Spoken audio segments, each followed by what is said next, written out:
सो है गाइस, आज की इस वीडियो में हम इम्पॉर्टेंट एमसीक्यूज़ को देखेंगे। ये जो एमसीक्यूज़ हैं ये हर एक एग्ज़ाम के लिए बहुत ही इम्पॉर्टेंट हैं। ना वो बढ़ते हैं आगे, लेकिन आगे बढ़ने से पहले आपसे रिक्वेस्ट है, प्लीज़ वीडियो को लाइक करना और चैनल को सब्सक्राइब करना। नाउ द क्वेश्चन क्या बोलता है कि कौन सा एक ऑप्शन ऐसा है जो कि फंडामेंटल राइट नहीं है इंडियन कॉन्स्टिट्यूशन में। Not a fundamental right. Option A, right to equality, right to freedom of religion, right to property and right to education। इसका जो सही आंसर है वो ऑप्शन सी है, यानी कि राइट टू प्रॉपर्टी जो है ये एक फंडामेंटल राइट नहीं है। राइट टू प्रॉपर्टी पहले फंडामेंटल राइट हुआ करता था अंडर आर्टिकल 31, और उसके बाद इसको रिमूव कर दिया गया था 44th अमेंडमेंट एक्ट ऑफ 1978 के थ्रू। तो अब ये जो राइट टू प्रॉपर्टी है ये एक लीगल राइट है अंडर आर्टिकल 300 ए। ठीक है। नाउ द नेक्स्ट क्वेश्चन क्या बोलता है, which of the following is the article that grants the right to equality in India. कौन सा आर्टिकल ऐसा है जो कि हमें राइट टू इक्वलिटी प्रोवाइड करता है। ऑप्शन ए आर्टिकल 14, आर्टिकल 15, आर्टिकल 16 या फिर option D all the above. इसका जो सही आंसर है वो ऑप्शन डी है, यानी कि ऑल दी अबव।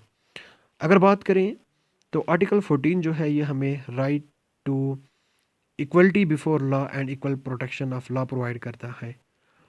आर्टिकल 15 की बात करें तो ये डिस्क्रिमिनेशन से हमें बचाता है on the grounds of religion, race, caste, sex और प्लेस ऑफ बर्थ। अगर आर्टिकल 16 की बात करें तो ये हमें इक्वलिटी ऑफ अपॉर्चुनिटी देता है in matters of public employment. ठीक है। नाउ द नेक्स्ट क्वेश्चन क्या बोलता है, right to freedom of speech and expression is provided under which article of the Indian constitution. जो राइट टू स्पीच और expression है ये किस एक आर्टिकल के अंडर है। ऑप्शन है article 19, article 21, article 22 and article 23। तो अगर बात करें जो राइट फ्रीडम ऑफ स्पीच और एक्सप्रेशन है ये हमारे आर्टिकल 19 के अंडर है। इसका सही आंसर ऑप्शन ए है, यानी कि आर्टिकल 19। आर्टिकल 19 हमें क्या देता है, ये हमें राइट टू फ्रीडम प्रोवाइड करता है किसके लिए, स्पीच एक्सप्रेशन के लिए, लेकिन इस पे रिजनेबल रिस्ट्रिक्शंस लग सकती हैं।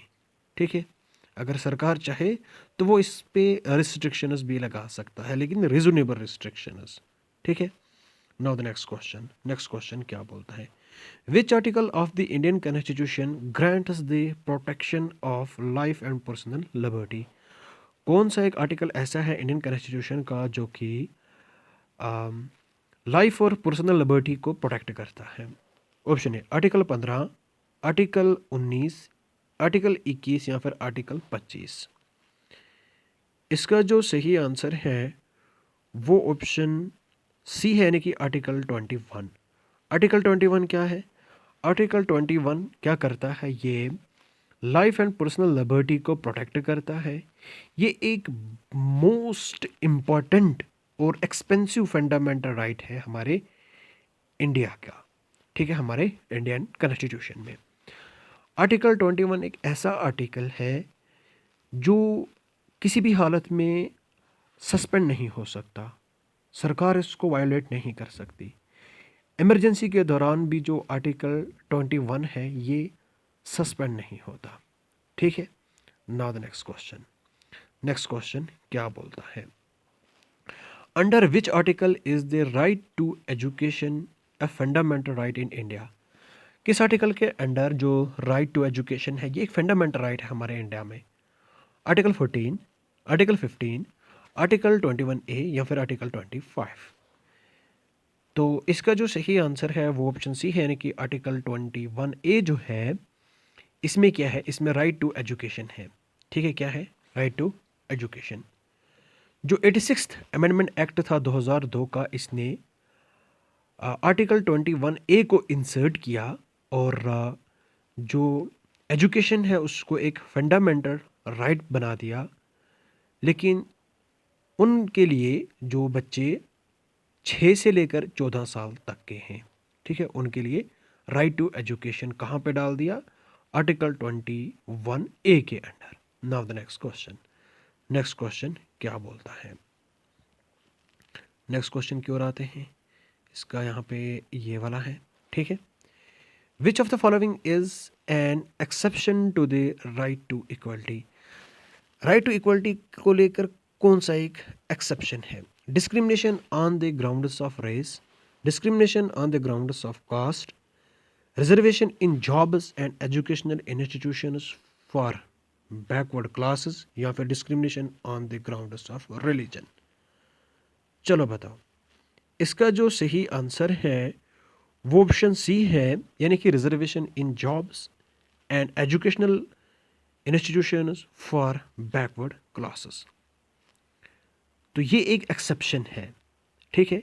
रिजर्वेशन प्रोवाइड करना ये एक एक्सेप्शन है, ये डिस्क्रिमिनेशन का एक्सेप्शन है, ठीक है। तो अगर बात करें जो आर्टिकल 15 है सब क्लास 1 हमारे कॉन्स्टिट्यूशन की, ये प्रोहिबिट करता है डिस्क्रिमिनेशन को, ठीक है। इसी तरह आर्टिकल 15 सब क्लास 4 जो है ये अलाउ करता है reservation in favour of socially and economically backward classes के लिए, ठीक है।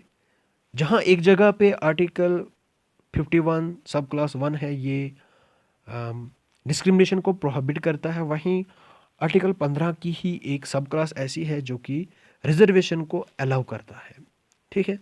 नाउ द नेक्स्ट क्वेश्चन क्या बोलता है? Which of the following right is not explicitly mentioned in the Indian constitution as a fundamental right, ठीक है। कौन सा एक ऐसा है जो कि फंडामेंटल राइट मेंशन नहीं है? Right to freedom of speech, right to privacy, right to travel abroad, या फिर right to freedom of religion. तो इसका जो सही आंसर है वो ऑप्शन सी है, यानी कि राइट टू ट्रैवल अबॉर्ड। ये as a fundamental right mention नहीं है।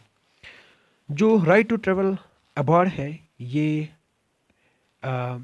मेंशन नहीं है एज अ फंडामेंटल राइट हमारे कॉन्स्टिट्यूशन पे, ठीक।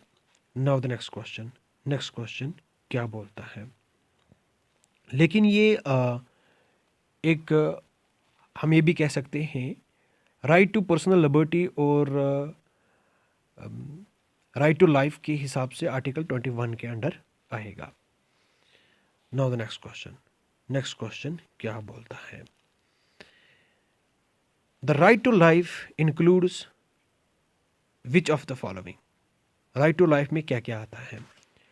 Right to live with dignity, right to a clean and healthy environment, right to protection from arbitrary arrest, all of the above। बताओ इसका सही आंसर क्या हो सकता है?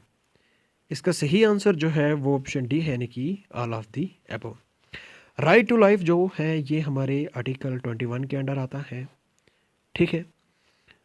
तो इसमें ये सारी चीज़ें आती हैं, right to live with dignity, right to clean environment and protection against arbitrary arrest, और भी बाकी चीज़ें, ठीक है। ये किसके तहत आता है? Right to life under article 21। Now the next question क्या बोलता है?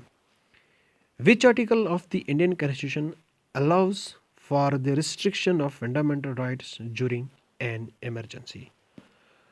कौन सा एक इंडियन आर्टिकल ऐसा है जो कि अलाउ करता है रीजनेबल रिस्ट्रिक्शंस को इमरजेंसी के दौरान, ठीक है। फंडामेंटल राइट्स की जो रिस्ट्रिक्शन है ये इमरजेंसी को दौरान वो इम्प्लीमेंट हो सकती है। रीजनेबल रिस्ट्रिक्शंस फंडामेंटल राइट्स पे लग सकती हैं, कुछ एक्सेप्शनल हैं, जैसे कि आर्टिकल 21 को कोई मतलब सस्पेंड नहीं कर सकता। आर्टिकल 19 मतलब कौन सा आर्टिकल अलाउ करता है? आर्टिकल 19, आर्टिकल 20, आर्टिकल 21 या फिर आर्टिकल 33। इसका जो सही आंसर है वो ऑप्शन डी है, यानी कि आर्टिकल 33। आर्टिकल 33 ये एम्पावर करता है पार्लियामेंट को टू लिमिट और restrict the application of fundamental rights to members of the armed forces, किनको? आर्म्ड फोर्सेस को, पैरामिलिट्री फोर्सेस को और इंटेलिजेंस एजेंसीज को। ठीक है, तो इनको क्या कर सकता है, जो फंडामेंटल राइट्स हैं उन पे रिस्ट्रिक्शन लग सकती है, ये हमारा आर्टिकल 33 बोलता है। नाउ द नेक्स्ट क्वेश्चन क्या बोलता है, which of the following is a directive principle of state policy not a fundamental right. इनमें से कौन सा एक directive principle of state policy यानी कि डीपीएसपी है, न कि fundamental right. Right to work, right to freedom of religion, right to property, right to education. इसका जो सही आंसर है वो ऑप्शन ए है, यानी कि right to work. Right to work जो है ये एक फंडामेंटल राइट नहीं है, ये एक डीपीएसपी है। राइट टू वर्क ये एक डीपीएसपी है हमारे आर्टिकल 41 के अंडर, और ये एक फंडामेंटल राइट नहीं है, ऑल्दो ये पॉलिसी गोल है स्टेट के लिए। ठीक है, नाउ द नेक्स्ट क्वेश्चन क्या बोल रहा है, which of the following is not included in the right to freedom under article 19। कौन सा एक ऑप्शन ऐसा है जो कि राइट टू फ्रीडम के अंदर नहीं आता। राइट टू फ्रीडम हमारा किस में है, आर्टिकल 19 के अंदर है। Freedom of speech and expression, freedom to assemble peacefully, freedom of residence and movement, freedom to property. इसका सही आंसर जो है वो ऑप्शन डी है, यानी कि राइट टू प्रॉपर्टी। ये हमारा राइट टू फ्रीडम जो कि हमारे आर्टिकल 19 के अंडर है उसमें से नहीं है। तो अगर हम बात करें राइट टू प्रॉपर्टी की, ये इनिशियली एक राइट था, और जो 44th अमेंडमेंट एक्ट था 1978 का, इसके थ्रू इसको रिमूव कर दिया गया। अब ये जो फंडामेंटल राइट है वो नहीं रहा, अब ये एक लीगल राइट है हमारे आर्टिकल 300A के अंडर। तो इससे पहले ये किस आर्टिकल के अंडर था, ज़रा कमेंट सेक्शन में बताओ। इसी वीडियो में मैंने सबसे पहले पढ़ा है आपको। नाउ द नेक्स्ट क्वेश्चन क्या बोल रहा है, the fundamental rights enshrined in the Constitution are enforceable in the courts of law under which article। तो जो फंडामेंटल राइट्स हैं हमारे इंडियन कॉन्स्टिट्यूशन के, अगर स्टेट वायोलेट करता है तो हम कोर्ट्स में जा सकते हैं और इनको इन्फोर्स करवा सकते हैं, लेकिन किस आर्टिकल के अंडर हम, ये हमें बताया गया है कि आप कोर्ट में जा सकते हो फंडामेंटल राइट्स को इन्फोर्स करवाने के लिए। आर्टिकल 32, आर्टिकल 21, आर्टिकल 19 या फिर आर्टिकल 226। बताओ, इसका जो सही आंसर है वो ऑप्शन 32 है, आर्टिकल 32। यानी कि आर्टिकल 32 क्या बोलता है कि अगर फंडामेंटल राइट्स का वायोलेशन होता है तो आप सुप्रीम कोर्ट जा सकते हो फंडामेंटल राइट्स के इम्प्लीमेंट के लिए, इन्फोर्समेंट के लिए। तो इसी को हम कहते हैं राइट टू कॉन्स्टिट्यूशनल रेमेडीज़। ठीक है, क्या बोलते हैं, कॉन्स्टिट्यूशनल रेमेडीज़। ये हमें आर्टिकल 32 प्रोवाइड करता है। कौन सा वाला आर्टिकल, आर्टिकल 32 हमें क्या देता है, कॉन्स्टिट्यूशनल रेमेडीज़। अगर हमारे फंडामेंटल राइट्स वायोलेट होते हैं तो हम कहाँ जा सकते हैं, हम सुप्रीम कोर्ट जा सकते हैं, हम हाई कोर्ट भी जा सकते हैं। ठीक है, तो अपने फंडामेंटल राइट्स को इम्प्लीमेंट करवाने, तो इसी को क्या कहते हैं, राइट टू कॉन्स्टिट्यूशनल रेमेडीज। ठीक है, नाउ द नेक्स्ट क्वेश्चन क्या बोलता है, which of the following right is granted under article 25 of the Indian constitution. Article 25 के अंडर कौन से राइट हमें दिए गए हैं, right to freedom of speech, right to freedom of religion, right to equality before law, या फिर right to education. इसका जो सही आंसर है वो ऑप्शन बी है, यानी कि right to freedom of religion. किसका, रिलीजन का। आर्टिकल 25 जो है इसके अंडर हमारे पास रिलीजन के राइट हैं, हम फ्रीली फ्रीली हम प्रैक्टिस कर सकते हैं, प्रोपागेट कर सकते हैं किसी भी रिलीजन को। ये जो राइट है ये हमें कौन प्रोवाइड करता है, अंडर आर्टिकल 25 के। ठीक है, नाउ द नेक्स्ट क्वेश्चन क्या बोलता है, which article of the Indian constitution deals with the protection of children from exploitation and child labour. कौन सा एक आर्टिकल हमारे इंडियन कॉन्स्टिट्यूशन का ऐसा है जो कि बच्चों को प्रोटेक्ट करता है किससे? एक्सप्लॉयटेशन से और चाइल्ड लेबर से। आर्टिकल 23, आर्टिकल 24, आर्टिकल 25 या फिर आर्टिकल 26? इसका जो सही आंसर है वो ऑप्शन ए है, यानी कि आर्टिकल 23। ठीक है, सॉरी आर्टिकल 24। क्या है आर्टिकल 24? आर्टिकल 24 जो है ये प्रोहिबिट करता है employment of children below the age of 40 years. कहाँ पे? फैक्ट्रीज में और माइनस में, या फिर बाकी जो हजार्डस एम्प्लॉयमेंट है उसको लेकर। तो ये जो आर्टिकल 14 है ये क्या करता है? ये प्रोटेक्ट करता है बच्चों को एक्सप्लॉयटेशन से।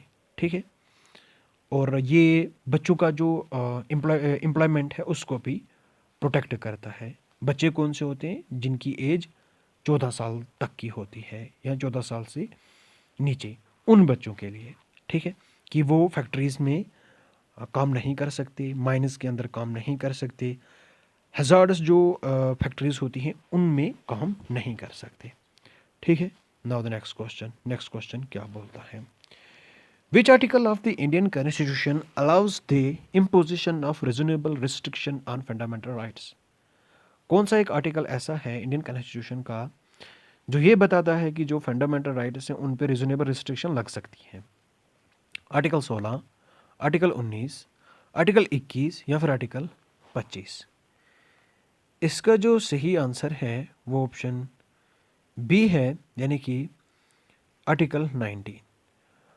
आर्टिकल 19 जो है ये अलाउ करता है imposition of reasonable restriction on the freedom of speech and expression, assembly, association, movement, residence and इसके साथ साथ profession in the interest of sovereignty, integrity और पब्लिक ऑर्डर एंड मॉरलिटी।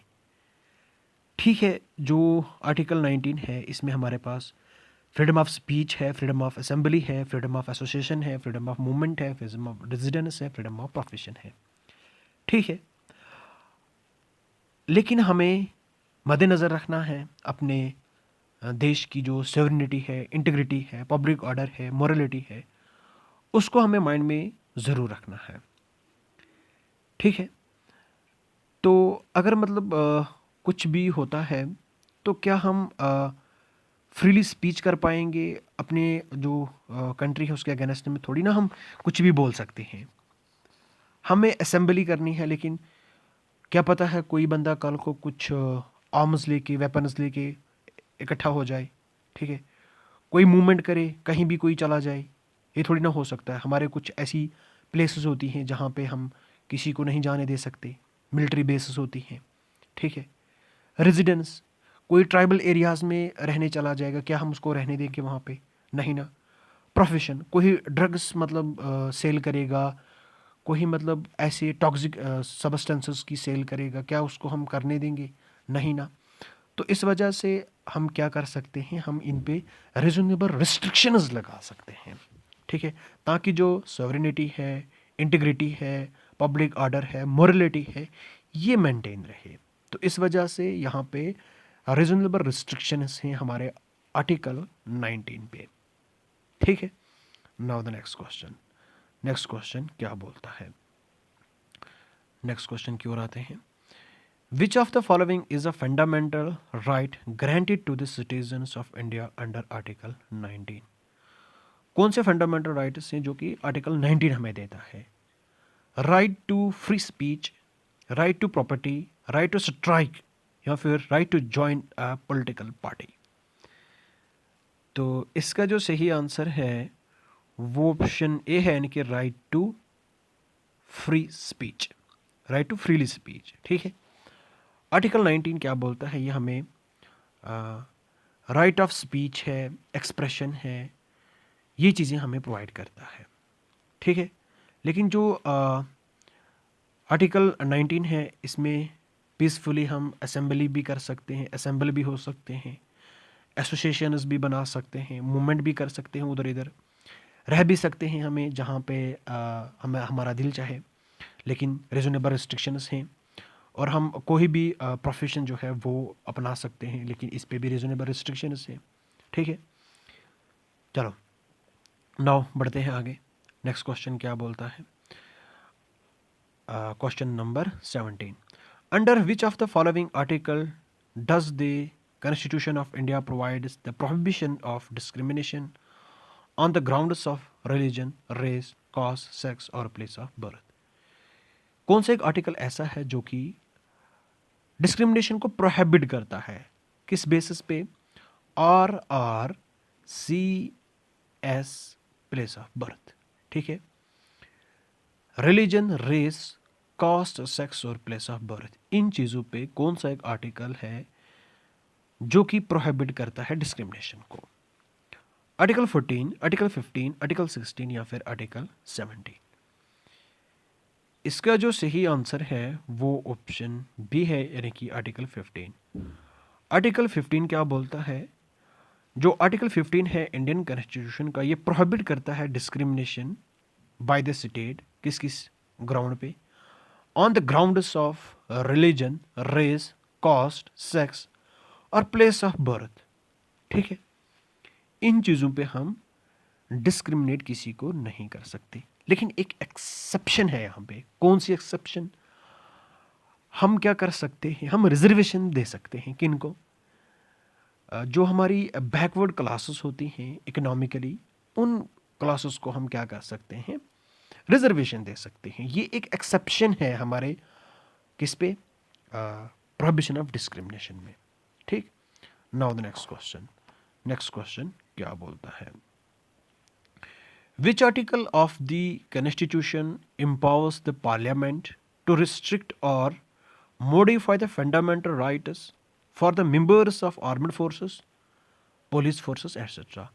कौन सा एक आर्टिकल ऐसा है हमारे इंडियन कॉन्स्टिट्यूशन का जो कि पार्लियामेंट को पावर देता है कि पार्लियामेंट क्या कर सकता है? ये रिस्ट्रिक्शन लगा सकता है या मॉडिफाई कर सकता है फंडामेंटल राइट्स को।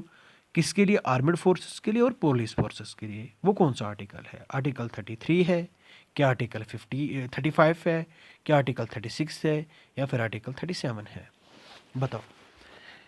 इसका जो सही आंसर है वो ऑप्शन ए है, यानी कि आर्टिकल 33। आर्टिकल 33 जो है ये हमारे पार्लियामेंट को पावर देता है कि पार्लियामेंट क्या कर सकता है? ये रिस्ट्रिक्शन लगा सकता है, ये मॉडिफाई कर सकता है फंडामेंटल राइट्स को, armed forces, police forces, intelligent agencies जो होती हैं उनके लिए। ठीक है, ताकि जो डिसिप्लिन है और जो इफ़िशेंसी है वो बनी रहे। ठीक, इसका सही आंसर कौन क्या है? ऑप्शन ए, यानी कि article 33। Now the next question. Next question क्या बोलता है? Which article of the Indian Constitution grants the protection against double jeopardy being tried twice for the same offense? यानी कि कौन सा एक ऐसा इंडिया कॉन्स्टिट्यूशन का आर्टिकल है जो कि हमें प्रोटेक्ट करता है डबल जियोप्रेडी से? यानी कि अगर कोई बंदा कोई मतलब कांड करता है, अब कोई कांड किया उसने तो उसको हम सज़ा देंगे, लेकिन उसको हम एक ही कांड के लिए डबल सज़ा नहीं दे सकते। ठीक है, किसी ने किसी बंदे को मर्डर कर दिया, ठीक है, अब उसको हमें सज़ा देना है। हमने कहा कि हम इसको 10 साल के लिए कैद कर देंगे, जेल भेज देंगे। ठीक है, तो ये हमने उस पर एक सज़ा दिया। अब हम डबल उसको इसी बेस पे हम उसको दूसरी बार और 10 साल सज़ा नहीं दे सकते। एक सेम ऑफेंस के लिए, सेम कांड के लिए, सेम गलती के लिए डबल सज़ा नहीं दे सकते। ठीक है, ट्वाइस हम उसको सज़ा नहीं दे सकते। हाँ, अगर वो एक गलती करके फिर और कोई गलती करेगा या फिर दोबारा रिपीटेड वही गलती करेगा, फिर उसको रिपीटेड हम सज़ा देंगे। लेकिन अगर वो उसने एक ही बार गलती की तो उसको उस एक गलती पे डबल यानी कि 2 बार सज़ा नहीं दे सकते। तो ये कौन सा आर्टिकल हमें बचाता है? आर्टिकल 20, आर्टिकल 21, आर्टिकल 22 या फिर आर्टिकल 23? तो इसका जो सही आंसर है वो ऑप्शन ए है, यानी कि आर्टिकल 20। आर्टिकल 20 क्या बोलता है? आर्टिकल 20 जो है इंडियन कॉन्स्टिट्यूशन का, ये हमें प्रोटेक्ट करता है किसके अगेंस्ट में? डबल जियो परेडी के अगेंस्ट में। यानी कि अगर कोई ऑफेंस है, कोई गलती हुई है, कोई इमोरल थिंग हुई है, कोई इमोरल चीज़ हुई है हमारे से, उस पे दो बार हमें सज़ा नहीं मिल सकती। ठीक है। Now the next question. Next question क्या बोलता है? Which of the following is not a restriction on the right to freedom of speech and expression in India? तो कौन सी एक रिस्ट्रिक्शन नहीं है किस पे? Right to freedom of speech और एक्सप्रेशन पे। कहाँ पे? इंडिया में। Sovereignty and integrity of India, security of the state, defamation या फिर राइट टू इंफॉर्मेशन। इसका जो सही आंसर है वो ऑप्शन क्या है? ऑप्शन डी है, यानी कि right to information. Right to information जो है ये रिस्ट्रिक्शन नहीं है किस पे? फंडामेंटल राइट, या फिर हम कहेंगे right to freedom of speech और एक्सप्रेशन। ठीक है। Right to freedom of speech and expression जो है इंडिया में, ये रिजनेबल रिस्ट्रिक्शन इस पे लग सकती हैं, जैसे कि हमें क्या करना है, सॉवरेनिटी, सिक्योरिटी जो है हमारे इंडिया की, उसको मेंटेन रखना है, पब्लिक ऑर्डर को मेंटेन रखना है। ठीक है। तो जो राइट टू इंफॉर्मेशन है, इस पे कोई रिस्ट्रिक्शन नहीं है। ठीक है। ये पार्ट है डेमोक्रेटिक गवर्नेंस का। कौन? Right to information. ये पार्ट है किसका? डेमोक्रेटिक गवर्नेंस का और पब्लिक ट्रांसपेरेंसी का। ठीक है। तो इस वजह से जो राइट टू इंफॉर्मेशन है, इस पे कोई भी रिस्ट्रिक्शन नहीं लग सकती। लेकिन बाकी जो हमारे राइट्स हैं, जैसे कि राइट टू स्पीच है, राइट टू एक्सप्रेशन है, इस पे रीजनेबल रिस्ट्रिक्शंस लग सकती हैं, क्योंकि हमें सॉवरेनिटी, इंटीग्रिटी को मेंटेन करना है, सिक्योरिटी को हमें मद्देनज़र रखना है। तो इस वजह से जो राइट टू इंफॉर्मेशन है, ये डेमोक्रेटिक गवर्नेंस और पब्लिक ट्रांसपेरेंसी का एक पार्ट है, तो इस पर कोई रीजनेबल रिस्ट्रिक्शन नहीं लग सकती, चाहे क्या भी हो जाए। Now the next question. Next question क्या बोलता है? Which of the following right was originally a fundamental right but later modify to a legal right in the Indian constitution? कौन सा एक पहले क्या था? फंडामेंटल राइट था, लेकिन बाद में इसको मॉडिफाई करके एक लीगल राइट बना दिया गया है इंडियन कॉन्स्टिट्यूशन में। Right to freedom of speech, right to education, right to property या फिर राइट टू लाइफ। इसका जो सही आंसर है वो ऑप्शन सी है, यानी कि right to property. Right to property जो था, ये पहले एक फंडामेंटल राइट था आर्टिकल 31 के अंडर, और उसके बाद इसको रिमूव कर दिया गया था 44th अमेंडमेंट एक्ट ऑफ 1978 के थ्रू। अब ये एक लीगल राइट है हमारे 300A के अंडर। ठीक है। बार बार एक क्वेश्चन आ रहा है। Now the next question. Next question क्या बोल रहा है? Which article of the Indian Constitution allows a person to move the Supreme Court directly for the enforcement of fundamental rights? कौन सा एक आर्टिकल ऐसा है हमारे इंडियन कॉन्स्टिट्यूशन का, वो अलाउ करता है किसी भी पर्सन को कि वो सुप्रीम कोर्ट जा सकता है डायरेक्टली फंडामेंटल राइट्स को इन्फोर्स करने के लिए? आर्टिकल 19, आर्टिकल 21, आर्टिकल 32 या फिर आर्टिकल 226? बताओ इसका सही आंसर क्या हो सकता है? इसका जो सही आंसर है वो ऑप्शन सी है, यानी कि आर्टिकल 32। आर्टिकल 32 जो है हमारे इंडियन कॉन्स्टिट्यूशन का, ये हमें क्या बताता है कि कोई भी पर्सन है, अगर उसके फंडामेंटल राइट्स वायोलेट होते हैं तो वो डायरेक्टली सुप्रीम कोर्ट जा सकता है फंडामेंटल राइट्स को इन्फोर्स करने के लिए। तो इसी को हम क्या कहते हैं? इसको हम कॉन्स्टिट्यूशनल रेमेडीज कहते हैं। Right to constitutional remedies most important article है हमारे कॉन्स्टिट्यूशन का, आर्टिकल 32। ठीक है। ये फंडामेंटल राइट्स को प्रोटेक्ट करता है। ये खुद भी एक फंडामेंटल राइट है और ये फंडामेंटल राइट्स को भी प्रोटेक्ट करता है। ठीक है। Now the next question. Under which article does the constitution of India provides for the protection of interest of minorities। किस एक आर्टिकल के अंडर जो इंडियन कॉन्स्टिट्यूशन है ये मिनॉरिटीज़ के इंटरेस्ट को प्रोटेक्ट करता है? आर्टिकल 29, आर्टिकल 15, आर्टिकल 14 या फिर आर्टिकल 30? तो इसका जो सही आंसर है वो ऑप्शन ए है, यानी कि आर्टिकल 29। आर्टिकल 29 जो है इंडियन कॉन्स्टिट्यूशन का, ये प्रोटेक्शन प्रोवाइड करता है मिनॉरिटीज़ के इंटरेस्ट को, पर्टिकुलरली उनकी लैंग्वेज, उनका कल्चर, उनका स्क्रिप्ट, ठीक है, उसको क्या करता है, प्रोटेक्ट करता है, ताकि जो इनका हेरिटेज है वो बचा रहे, ठीक है। नाउ द नेक्स्ट क्वेश्चन क्या बोलता है? Which of the following article deals with the prohibition of employment of children below the year of age in hazardous occupation? यानी कि कौन सा एक ऐसा फंडामेंटल राइट है या ऐसा आर्टिकल है इंडियन कॉन्स्टिट्यूशन का जो कि बच्चों की एम्प्लॉयमेंट को प्रोहिबिट करता है। जो 14 साल के या 14 साल से कम बच्चे हैं उनकी एम्प्लॉयमेंट को प्रोहिबिट करता है हज़ार्ड्स इंडस्ट्रीज़ में या हज़ार्ड्स ऑक्यूपेशंस में। आर्टिकल 23, आर्टिकल 24, आर्टिकल 25 या फिर आर्टिकल 21? इसका जो सही आंसर है दोस्तों वो आर्टिकल 24 है, यानी कि ऑप्शन बी जो है वो सही आंसर है। आर्टिकल 24 जो है ये क्या करता है? आर्टिकल 24 जो है ये प्रोहिबिट करता है बच्चों की एम्प्लॉयमेंट को जो कि 14 साल से कम है, किस में? फैक्ट्रीज़ में, माइनस में, और जो हैज़ार्डस एम्प्लॉयमेंट है उसको लेकर ये क्या करता है? बच्चों की एम्प्लॉयमेंट को प्रोहिबिट करता है और बच्चों को ये एक्सप्लॉयटेशन से भी बचाता है, ठीक है। नाउ द नेक्स्ट क्वेश्चन क्या बोलता है?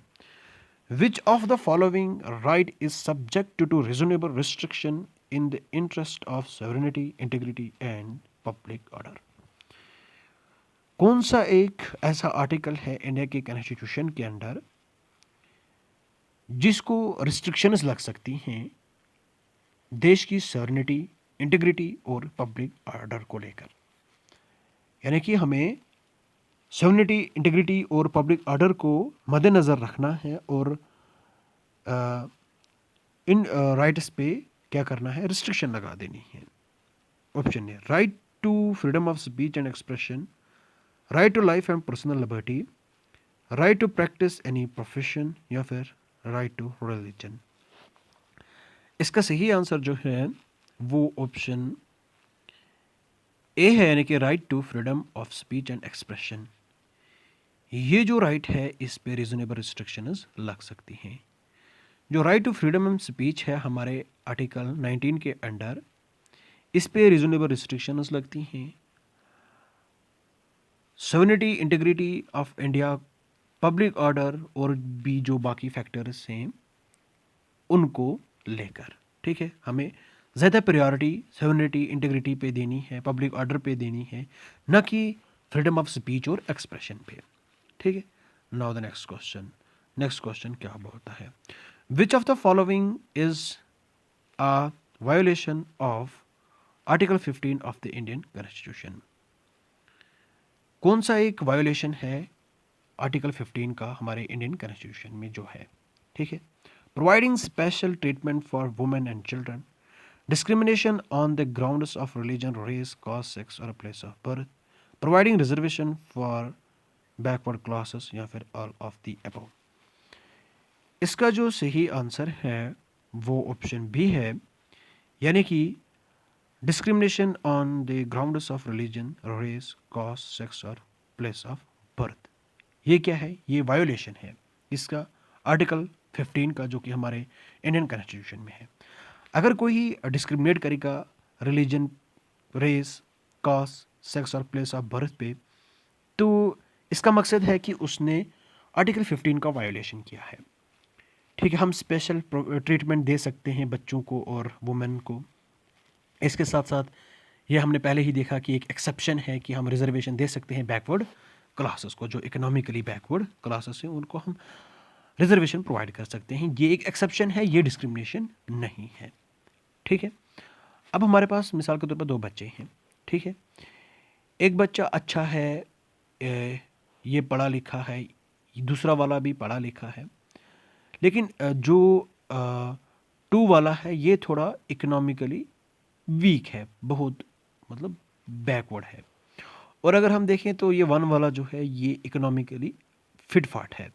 ठीक है, तो अगर हम देखें इसके 10 पॉइंट हैं, इसको 11 पॉइंट है। ठीक है, तो जाना चाहे ये, लेकिन हम कहेंगे कि इसके वन के मुकाबले में टू जो है ये तो बैकवर्ड एरिया से है, या ये बहुत बैकवर्ड कम्युनिटी से बिलोंग कर रहा है, या फिर ये बैक है इकोनॉमिकली, तो हम फेवर इसको देंगे।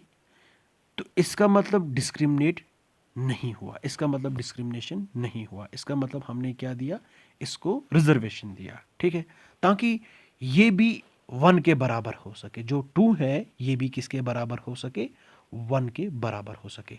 हमने इसको खींच के लाया, क्या किया, हमने इसको खींच के लाया, हमने इसको रिजर्वेशन प्रोवाइड किया ताकि ये भी थोड़ा सा आगे आ सके, जितना वन आगे है उतना टू भी आगे आ सके। ठीक है, ताकि ये भी थोड़ा बहुत आगे आ सके, इसकी लाइफ का जो स्टैंडर्ड है वो इम्प्रूव हो सके। नाउ द नेक्स्ट क्वेश्चन क्या बोलता है, which of the following is true about the right to privacy in India. Right to privacy के बारे में क्या चीज़ ट्रू है इंडिया में। It is not a part of the fundamental right, क्या राइट टू प्राइवेसी एक फंडामेंटल राइट का पार्ट नहीं है। It was recognised as a part of fundamental right by the Supreme Court in 2017। क्या इसको Supreme Court ने recognise किया है as a part of fundamental right 2017 में।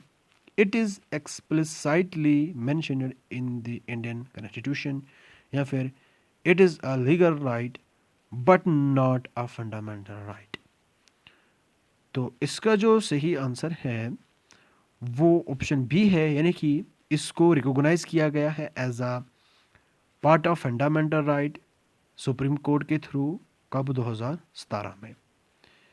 सुप्रीम कोर्ट ने क्या किया, एक लैंडमार्क केस था 2017 का, case Puttaswamy versus Union of India. इसके थ्रू ये डिक्लेयर किया कि जो राइट टू प्राइवेसी है ये एक पार्ट है right to life and personal liberty का, और इसको article 21 of the Indian constitution में इंसर्ट कर दिया। ठीक है, अब ये क्या है, एक फंडामेंटल राइट है, राइट टू प्राइवेसी भी एक फंडामेंटल राइट है, किसके under, right to life and personal liberty के अंडर, जो कि हमारा आर्टिकल 21 है।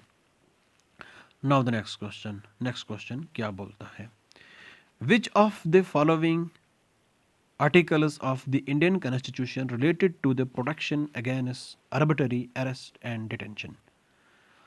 कौन सा एक आर्टिकल ऐसा है इंडियन कॉन्स्टिट्यूशन का जो कि हमें प्रोटेक्ट करता है किसके अगेंस्ट में, आर्बिट्ररी अरेस्ट और डिटेंशन के अगेंस्ट में। आर्टिकल 21, आर्टिकल 20, आर्टिकल 19 या फिर आर्टिकल 23।